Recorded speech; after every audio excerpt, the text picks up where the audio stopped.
Isinara ng DSWD ang isang pribadong caregiving facility sa Bukidnon matapos matuklasang 3 taon na nitong minamaltrato ang matatanda at PWD na residente habang walang kaukulang permit at lisensya. Ang pasilidad ay pinatatakbo ng Bukidnon Multi-Sectoral Services Foundation Incorporated at matagal nang inirereklamo ng mga residente dahil sa sigawan ng mga gutom na pasyente at mabahong amoy na umaabot sa kapitbahay. Ayon sa barangay at lokal na opisyal, open secret na raw ito sa bayan ngunit walang umaksyon noon.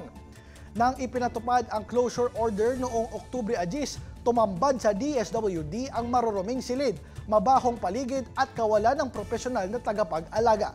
Lumabas din na wala silang doktor o nurse at sinisingil ng 6,000 kada buwan ang mga pamilya ng pasyente.